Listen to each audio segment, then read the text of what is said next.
नमस्कार। बहुत बहुत स्वागत है साथियों। एकादशी व्रतों में श्रेष्ठ और पुरुषार्थ को देने वाली होती है। पुरुषार्थ अर्थात धर्म अर्थ काम मोक्ष। दोस्तों जी हाँ, मोक्ष। जो लोग मोक्ष की अभिलाषा रखते हैं या फिर जिनके पितृ मोक्ष को प्राप्त नहीं हुए हैं, उनके लिए आज मैं एकादशी का विधान बताऊंगा। जो एकादशी बेहद ही महत्वपूर्ण है पितरों को मोक्ष दिलाने के लिए। जी हाँ साथियों, आज 13 सितंबर 2020 दिन रविवार है। आज एकादशी है। आज की एकादशी का नाम इंदिरा नामक एकादशी है। इंदिरा नामक एकादशी जो है वह हर वर्ष अश्विन माह के कृष्ण पक्ष की एकादशी तिथि को आती है, अर्थात पितृ पक्ष में आने वाली एकादशी को ही हम इंदिरा एकादशी कहते हैं। दोस्तों, इसे पितृ एकादशी के नाम से भी लोग जानते हैं। वह आज 13 सितंबर 2020 दिन रविवार को आ रही है। साथियों, आज की एक महत्वपूर्ण बात क्या है कि आज एकादशी श्राद्ध आज ही है। आज सर्वार्थ सिद्धि योग बना हुआ है। साथ ही साथ आज एकादशी का दिन है। रविवार को यह एकादशी आई है और शाम 4:30 बजे लगभग पुष्य नक्षत्र भी शुरू हो जाएगा। साथियों, पुनर्वसु नक्षत्र समाप्त होकर के पुष्य नक्षत्र में चंद्रमा प्रवेश करेंगे। इससे रवि पुष्य योग का महासंयोग बनेगा। रवि पुष्य योग ज्योतिषीय गणना से बहुत ही अद्भुत और बेहद खास माना जाता है। इस योग में बेहद महत्वपूर्ण है और इसमें कई ऐसे ज्योतिषी के कार्य हैं जो संपन्न किए जाते हैं। तो ज्योतिष में जिज्ञासा रखने वाले व्यक्तियों के लिए यह दिन सर्वश्रेष्ठ और काफ़ी खास हो जाता है। साथियों, हम बात कर रहे हैं एकादशी की। तो अश्विन माह में कृष्ण पक्ष की एकादशी तिथि को जो है वह इंदिरा एकादशी आती है और शास्त्रों में पितृ पक्ष के दौरान आने वाली इस एकादशी को पितरों को मोक्ष देने वाली एकादशी माना जाता है। ये एकादशी हमारे पितरों को मोक्ष देने में सार्थक है। कहते हैं जो जातक यह व्रत अपने पितरों के निमित्त सच्ची श्रद्धा के साथ करता है, उसके पितरों को फल स्वरूप मोक्ष की प्राप्ति हो जाती है। अगर कोई पितर भूलवश अपने पाप के कर्मों के कारण यमराज के दंड का भागी रहता है तो उसके परिजनों के द्वारा यह एकादशी व्रत जरूर करना चाहिए। शास्त्रों में एकादशी तिथि भगवान विष्णु जी को समर्पित है। इस दिन विष्णु जी की आराधना से जुड़े कार्य जरूर करने चाहिए। ऐसा करने से भक्तों की मनोकामना पूर्ण होती है और उनके अनेक प्रकार के संकट दूर हो जाते हैं। आइए हम आज इस वीडियो में बात करेंगे कि इंदिरा एकादशी के दिन भगवान विष्णु की आशीर्वाद पाने के लिए कौन से उपाय करने चाहिए, साथ ही साथ इसकी क्या विधि विधान है, ये भी मैं चर्चा करूंगा। साथियों, आपको इंदिरा एकादशी के दिन शाम के समय में तुलसी के सामने गाय के घी का दीपक अवश्य लगाना चाहिए। ओम नमो भगवते वासुदेवाय मंत्र का उच्चारण करते हुए माता तुलसी की 11 परिक्रमा करनी चाहिए। सुबह सुबह पंचोपचार तुलसी का पूजन करने चाहिए। जल से सींचना आज के दिन तो निषेध है, पर आप पूजन कर सकते हैं। सुख शांति इससे बनी रहेगी, घर का वातावरण पॉजिटिव रहेगा और घर में कभी भी संकट नहीं आएंगे। एकादशी पर भगवान विष्णु की पूजन करनी चाहिए। सुबह सुबह नित्य कर्म से निवृत्त होकर के ब्रह्म मुहूर्त में ही उठ जानी चाहिए और भगवान भुवन भास्कर को अर्घ्य देना चाहिए। उसके बाद गणेश जी की ध्यान करनी चाहिए, अपने गुरुओं की ध्यान करें और उसके बाद भगवान का पंचोपचार कोडोपचार या रजोपचार पूजन करें। ये काफ़ी लाभदायक होगा। कुछ भी नहीं, तुलसी दल और तुलसी मंजरी से भगवान का पूजन अवश्य करें। इस दिन व्रत की कथा सुने और फलाहार आप एक समय व्रत कर सकते हैं।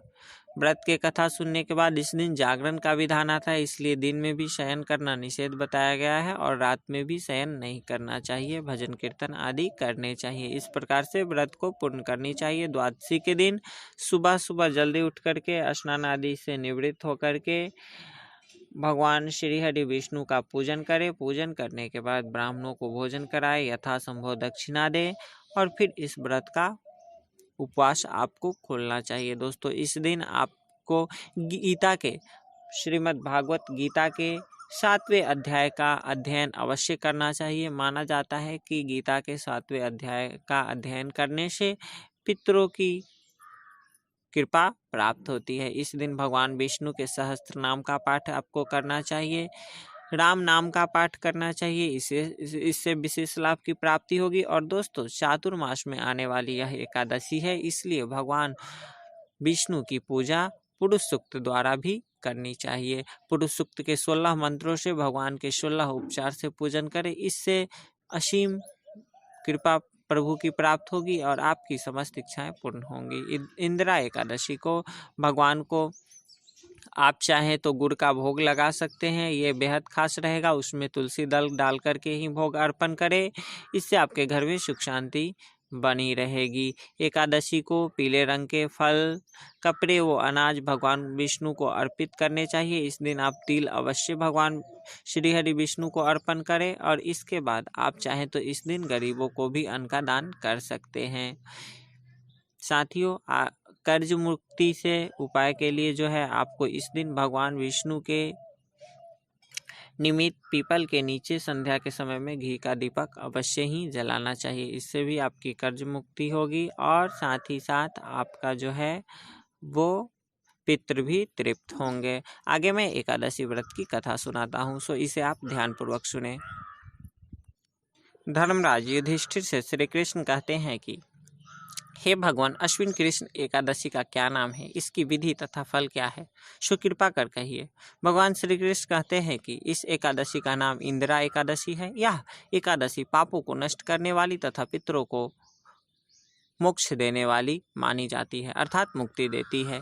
हे राजन, ध्यान पूर्वक इसकी कथा सुनो। इसके सुनने मात्र से ही वाजपेयी यज्ञ का फल प्राप्त हो जाता है।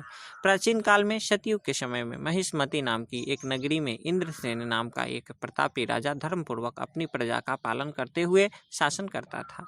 वह राजा पुत्र पौत्र और धन आदि से संपन्न भगवान विष्णु का परम भक्त था। एक दिन जब राजा सुखपूर्वक अपनी सभा में बैठा तो आकाश मार्ग से महर्षि नारद उतर करके उसकी सभा में आए।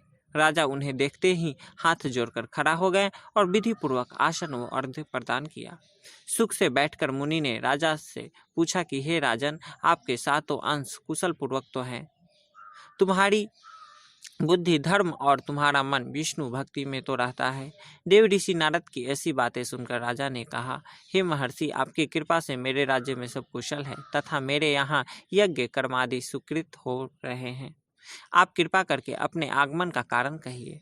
तब ऋषि कहने लगे कि हे राजन, आप आश्चर्य देने वाले मेरे वचनों को सुने। मैं एक समय में नारद जी ब्रह्मलोक से यमलोक में गए और वहां श्रद्धापूर्वक यमराज से पूजित होकर के मैंने धर्मशील और सत्यवान धर्मराज की प्रशंसा की। उसी यमराज की सभा में महान ज्ञानी और धर्मात्मा तुम्हारे पिता को एकादशी का व्रत भंग होने के कारण देखा।